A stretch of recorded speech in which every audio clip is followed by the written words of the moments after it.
네, 홍반장입니다. 오늘은 오는 28일로 개항 24주년을 맞는 청주국제공항에 대해서 얘기를 나눠보겠습니다.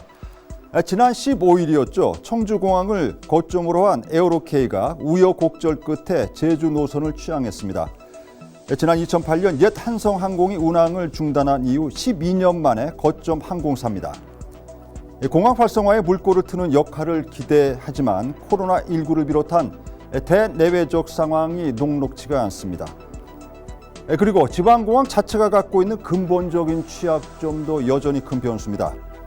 개항 이래 20년 동안 만성 적자에 시달리던 청주공항은 2016년에 처음으로 5억 원의 흑자를 달성하고 2019년에는 연간 이용객이 300만 명을 넘었지만 코로나 악재에 날개가 꺾였습니다.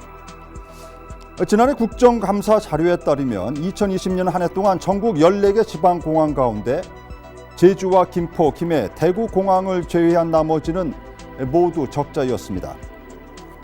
청주공항은 사실 개항 이후 충청권 주민들에게 제주도로의 접근성은 많이 높여줬지만은 국제공항이란 이름이 무색할 정도로 국내 공항 수준에 오랜 기간 머물러 있습니다. 활주로 확장과 간이역 수준의 청주공항역 개선 문제, 그리고 중부권 거점 물류 공항으로서의 가능성 등에 대해서 풀어야 할 숙제가 여전히 많습니다. 현재 추진 중인 충청권 광역철도망 구축 사업의 최종 기착지가 청주공항이고 경기도 동탄에서 청주공항을 잇는 수도권 내륙선이 계획대로 추진돼야 당초 목표로 했던 경기 남부권 주민들의 청주공항 이용률을 높일 수 있습니다. 또 음성 감곡에서 청주공항을 잇는 중부 내륙선 지선 사업도 강원 남부권과 충북 북부권 주민들의 공항 접근성을 높일 수 있는 통로가 될 수 있습니다. 항공정비단지 등 청주공항 주변을 개발하는 에어로폴리스 1, 2, 3차 지구 개발 사업이 청주공항이 항공특화공항으로 자리를 잡는데 어쩌면 마지막 기회가 될 수도 있다는 얘기입니다. 지난 20여 년간 청주공항에 대한 활성화 대책은 수도 없이 내놨고 그리고 그 가운데 일부는 나름대로 성과를 거뒀다고 얘기할 수도 있겠지만은 여객 수요에 집중한 대책 마련은 더 이상 새로운 돌파구가 없다는 지적입니다. 대외적으로 우죽순 지방공항 신설 논의가 끊이지 않고 있기 때문입니다. 당장 청주에서 100여 킬로미터 떨어진 충남 서산에서 공항 건립이 추진되고 있습니다.